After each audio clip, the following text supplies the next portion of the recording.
Começo contigo, Consta. Como é que analisa essa decisão de hoje? E será que dá para ver lá na frente uma mudança de cenário? Será que é o princípio de uma reviravolta na situação política do ex-presidente, Consta?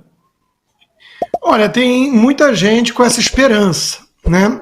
As coisas foram tão absurdas em termos de punição que, de repente, vislumbrando a desgraça do país nas mãos do PT, do Lula, talvez ali, como tudo é politizado hoje em dia, haja um lapso de bom senso em alguns desses ministros aí para permitir o funcionamento da democracia e realmente a escolha do povo.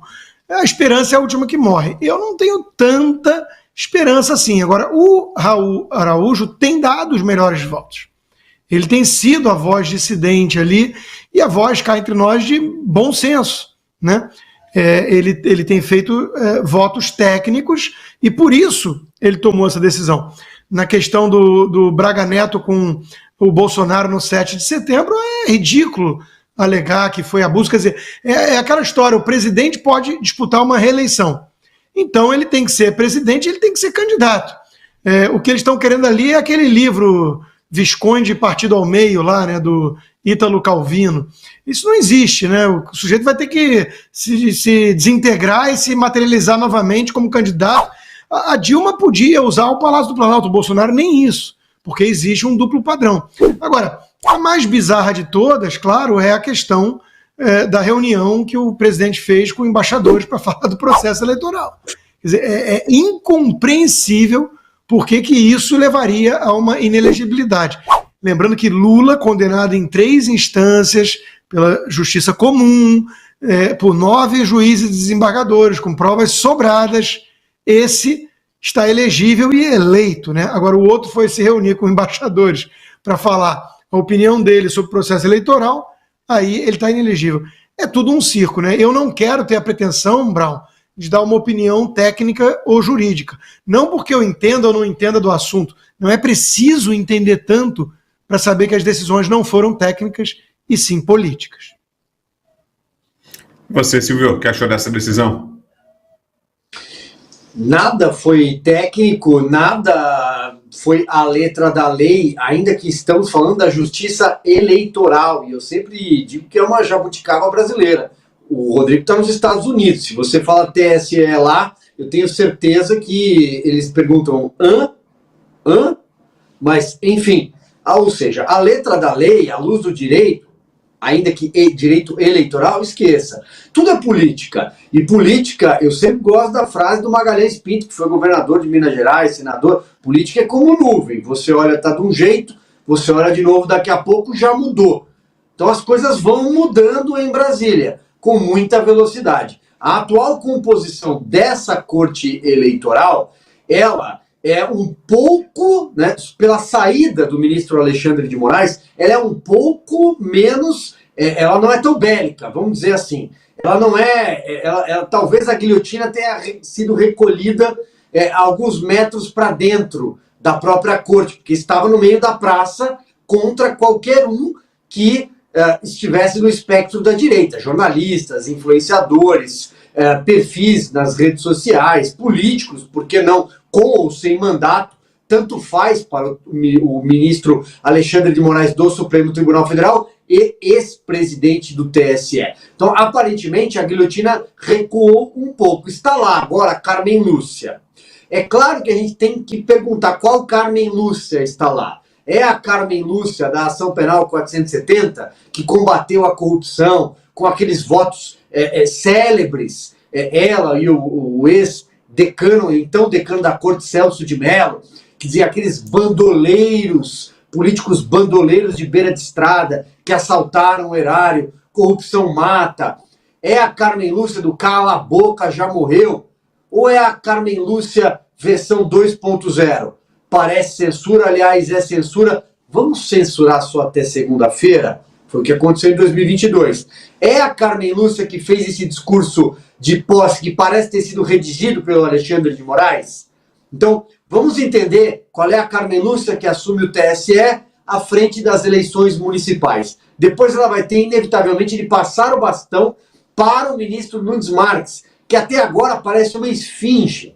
foi indicado pelo presidente Jair Bolsonaro para ser talvez o antagonista do que estava lá naquela corte, no Supremo Tribunal Federal, consequentemente no TSE, que é presidido em rodízio por um dos 3 ministros do STF que passam ali 2 biênios no TSE. Eu não sei o que pensar do Nunes Marques. Cada hora parece uma biruta de aeroporto, para usar aqui uma analogia um pouco mais palatável para quem estiver nos assistindo. Vamos aguardar. Ele vai presidir as eleições em 2026. O que é também esse centro de combate à desinformação, essa sopa de letrinhas que o Alexandre de Moraes criou? Qual é o corpo técnico desse centro que vai combater fake news? Será que vão pegar aquele pessoal das agências de checagem? Será que vão mandar prender de novo? Vão censurar? Então a gente precisa entender o que é que vai acontecer. Em relação ao presidente Jair Bolsonaro, essa história do 7 de setembro, desculpa, Abraão, é estapafúrdia.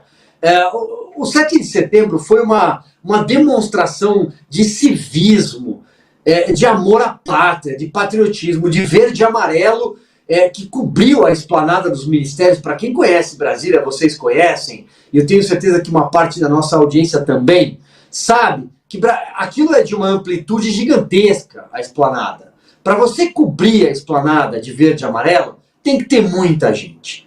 A orla de Copacabana, tampouco é pequena. A Avenida Paulista, quando está coberta de gente, ela é o cartão postal da democracia, das diretas já ao impeachment de presidentes Collor, Dilma, e principalmente do combate à corrupção e do apoio à Lava Jato. Então, o 7 de setembro cheio de gente é demonstração de patriotismo. Mostrar isso numa eleição, utilizar a imagem de civismo, é algo que não tem nada a ver com uso eleitoreiro. Ninguém forjou a imagem. Ali não tem inteligência artificial. Ali ninguém duplicou fotografia, que foi o que a campanha do Lula fez na Bahia, por exemplo. O fotógrafo, o Ricardo Stucker, duplicou a imagem. Isso que foi um erro depois, né? Sempre tem um equívoco da máquina fotográfica, do drone, etc. Em relação à presença dele nas urnas em 2026, talvez eu seja daquela ala otimista. Já tivemos, inclusive, esse diálogo, né, Rodrigo Constantino, em outros programas. Talvez eu seja da ala otimista. Por quê? Porque eu sempre acredito que as coisas precisam voltar ao eixo da razoabilidade, da normalidade. Não há sentido nenhum na cassação do presidente Jair Bolsonaro, senão política. E aí, como política é como nuvem, eu acredito que Brasília pode responder. Mas, como ninguém tem bola de cristal, vamos primeiro esperar a Carmen Lúcia? Acho que faz mais sentido, né? Ih, pesado. É mentira minha ou é... Não, é verdade. Fake news. Não, é verdadeiro. Eu mostrei pra vocês. Eu já vi. Muito boa e direto ao ponto. Deixa eu botar aqui. João, bota o meu tweet do Pavão Misterioso. Paulão Misterioso, que eu botei aqui. As pessoas que não sabem, eu tô com uma conta nova nesta rede social aí da tela, e que você pode seguir, é @pfigueiredobr. E o Alan também tá com uma conta nova, né? Alan, qual é a sua? Alan conta. Alan conta? É só isso. Porque essa é a 1. Aí vai vir depois, você já sabe, cara. Não precisou colocar. Moleque, você é inteligente, hein, Paulo? Porra. Eu não preciso colocar os números aqui. Eu vou Não, o começar número vem depois. Eu vou começar com Real P Figueiredo 1, Real P Figueiredo 2. Alan conta. Aí depois vem. É P Figueiredo BR1. Eu disse o seguinte há 2 dias atrás. Minhas fontes acabam de me informar que a bomba que eu disse que ia explodir na cabeça do Alexandre vinda do Congresso dos Estados Unidos realmente começa nessa semana. Talvez amanhã, que era para ser ontem. E realmente eu cheguei a ver uma versão ontem do que viria e houve algumas pequenas alterações e por isso que ainda não saiu. O preço da ditadura brasileira vai começar a ficar mais alto. E aí as pessoas não entenderam, né? Só para dar uma ideia, tá? Essa minha conta nova nessa rede social do Passarinho, que era do Passarinho Azul, agora da Xuxa, esse post, essa conta nova, a minha conta nova tá com 3 dias. E ela tá com 81.400 seguidores. Eu espero bater 100 mil aí nos próximos dias. Se você me ajudar retweetando aí o programa, repostando, vai inclusive ajudar. Mas esse post teve quase 1 milhão de visualizações, 862 mil até agora. E aí, como as pessoas não entenderam, eu botei o outro tweet. Pode botar aí pra gente, João, no ar, que eu vou ler aqui. Esse aí mesmo. Não tem tic-tac por aqui. Todo o processo para sanção... muita gente fala, tic-tac, tic-tac. Eu falei, não tem tic-tac por aqui. Tudo que eu falei é o que é. Todo o processo para a sanção dos Estados Unidos ao governo brasileiro e agentes públicos que violam os direitos humanos tem etapas a serem seguidas. Não há mágica. A audiência pública sobre a situação do Brasil no último mês, vocês presenciaram, foi um marco fundamental. A audiência pública que eu estou falando aqui dentro do Congresso dos Estados Unidos. E aí, o que acontece disso? Bom, aí, o segundo passo é o que as fontes me disseram hoje que deve acontecer nessa semana. Eu mantenho que deve acontecer nessa semana, talvez hoje, talvez amanhã. Em seguida, do segundo passo, que basicamente vai ser, e precisa ser feito assim, que o Alexandre tenha a oportunidade de explicar se a versão que eu trouxe dos fatos, que a versão que nós trouxemos, o Alan também depois por escrito, a versão dos fatos que nós trouxemos, se ela está equivocada. Se tem jornalista censurado, certo, se não tem que dar a oportunidade de alguém... Ao contrário verificar. dele, que não dá a oportunidade do direito de defesa aos outros, os caras do Congresso americano falam, não, a gente tem um processo que a gente segue aqui. Exato. Agora, a gente precisa ouvir o que o governo brasileiro tem a ser dito. Exato. A partir daí, e eu digo no meu tweet, em seguida, teremos a produção de legislação específica aqui, que já nasce com enorme apoio. E claro, a eleição do Trump fará toda a diferença em tornar tudo mais rápido e fácil. Mas necessita destas etapas anteriores, porque amanhã o Trump é eleito. As pesquisas todas estão dando que o Trump vai ser eleito. Você conversa com as pessoas aqui nos Estados Unidos, diz que é praticamente... tem que ter uma catástrofe para o Trump não ser eleito. Os democratas estão desesperados na CNN com as chances do Trump ser eleito. Certo? Certo. Só que, se ele se elege amanhã, não dá para eu virar pro Trump e falar assim, ô Trump, brotherzão, bloqueio, tira o visto aí do Alexandre, cara. Você tem que ter uma discussão nacional, você tem que ter uma discussão sobre o assunto. O Congresso, que é o parlamento, que é a casa... É um país sério. Isso é um país, essa porra não é Brasil. Exato. Né? Um processo de verdade aqui. Agora, o que eu digo é que o plano tem princípio, meio e fim. Digo no tweet. E eu nunca escondi do que se trata. Algo semelhante deve ser feito na Europa com a nova composição do Parlamento Europeu Conservador. Se o Brasil quer bancar tirano, quer bancar o Alexandre, um tirano que censura jornalista e parlamentar, prende velhinho e viola até mesmo a jurisdição dele, porque ele toma medidas contra indivíduos que... Eu estou falando dentro dos Estados Unidos. Eu estou falando protegido pela primeira emenda. Qualquer medida contra mim é fora da jurisdição do Alexandre de Moraes. Isso é o básico. Você não pode... Se ele acha que eu cometi um crime, eu cometi um crime fora da jurisdição dele. Eu tô sentado no Texas, porra. Então, quando ele viola a jurisdição dele e entra na jurisdição dos Estados Unidos contra residentes dos Estados Unidos ou indivíduos, muitas vezes até americanos... Jason Miller? Como foi com Jason Miller? Quando isso acontece, você testemunhou de perto, quando isso acontece, há uma violação de jurisdição com o objetivo de perseguição e violação de direitos humanos. Inclusive, agora que você falou na questão da Europa, você viu que o PT tá desesperado com as eleições na Europa também, né? Você viu isso? Claro que eles estão desesperados. Eles estão preocupados. Porque o que vai acontecer é o seguinte: quem são os 4 principais parceiros comerciais e diplomáticos do Brasil? Você tem em primeiro lugar a China, que não corre o risco, por enquanto, de ir para a direita. Né? É o único que não corre. Você tem Estados Unidos em segundo lugar, em terceiro lugar a Europa e em quarto lugar a Argentina. E a Argentina já tá tudo certo. Então a Argentina tá com o Milei. A Europa, tá mudando. O Parlamento Europeu virou maioria de direita. Estados Unidos, contagem regressiva. Sim. Tá... Só sobrou a China. O que eles fizeram com o Bolsonaro? Não foi isolar o Bolsonaro? Daqui a pouco o Brasil tá isolado. Esse aqui é o meu ponto. Tá isolado. Esse aqui é o meu ponto. O meu ponto é o seguinte. Eu tô apostando aqui, e você só tem por enquanto a minha palavra. Aí você avalia. Você que está em casa, avalia. Tudo que o Paulo Figueiredo falou aconteceu, sim ou não?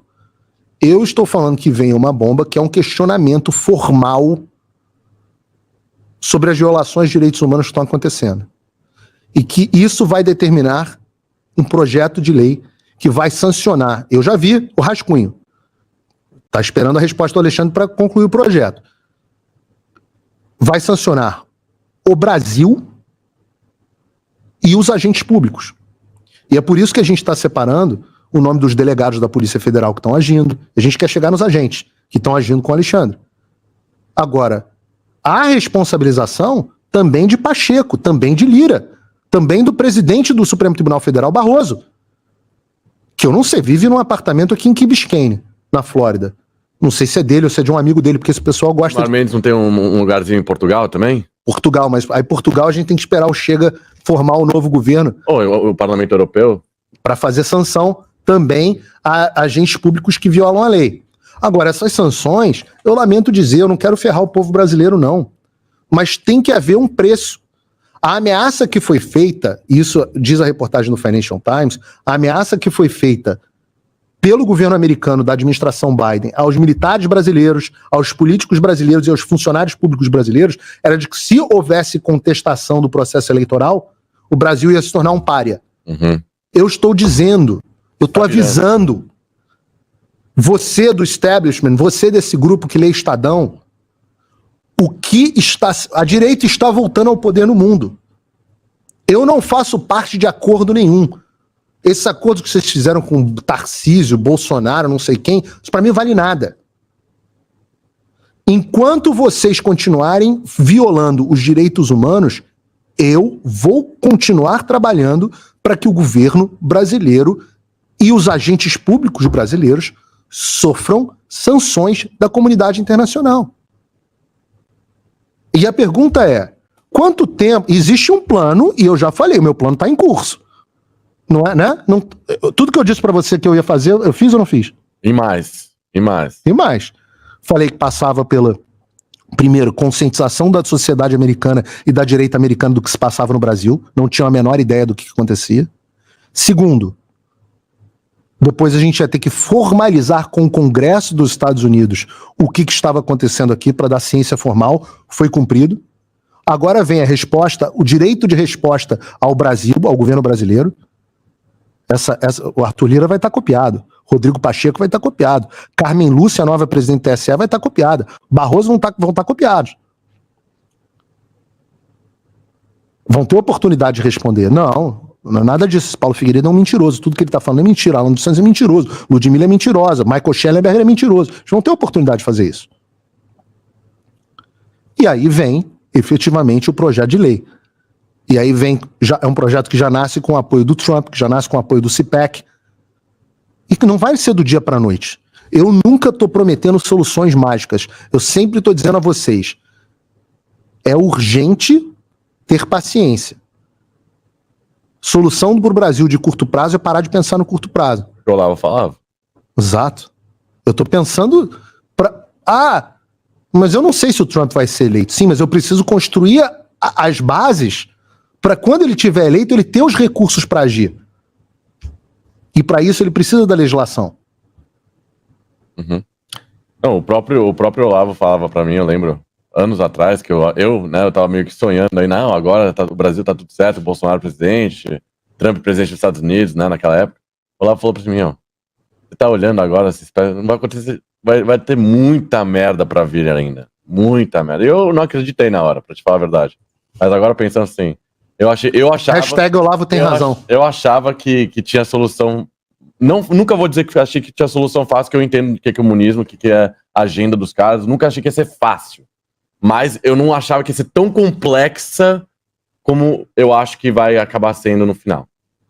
E o Olavo sempre soube. E eu não acreditei na hora, anos atrás. Agora eu tenho certeza que e não tem solução fácil mesmo. Saiu agora... Presidente em exercício, Alckmin, sanciona a lei que cria nova tarifa. Veja como funciona.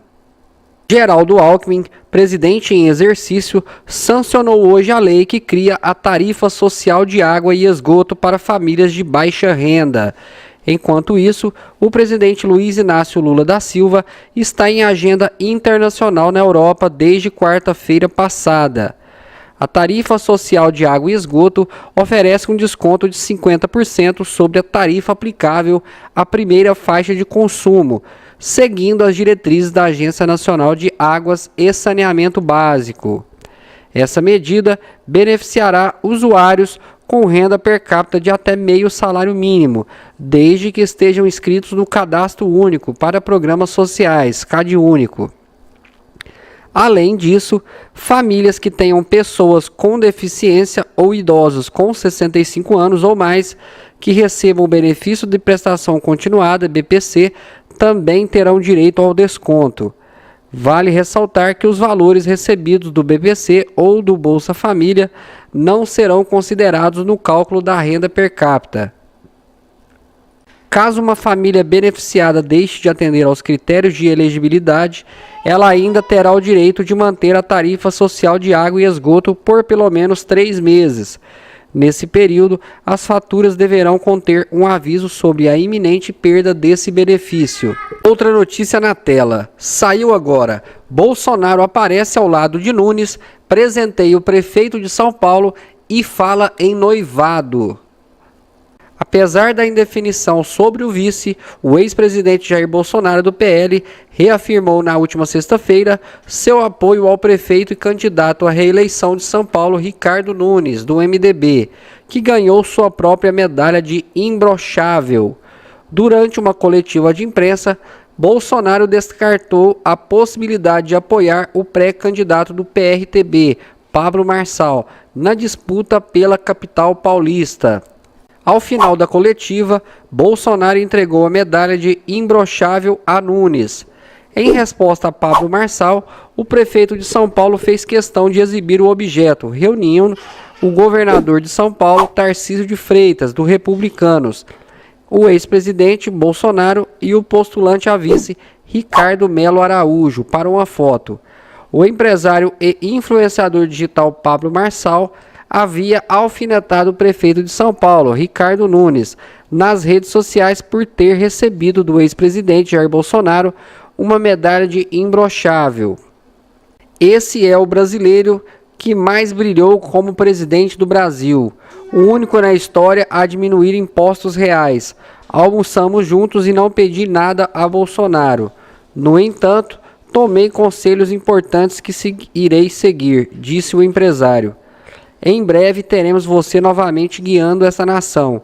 A partir de agora, faço parte do grupo de poucos no Brasil que ganham essa medalha do clube de Bolsonaro. Nunes nunca terá essa medalha. Quanto ao futuro, ele já está garantido. São Paulo será reconhecida como a cidade do futuro, acrescentou.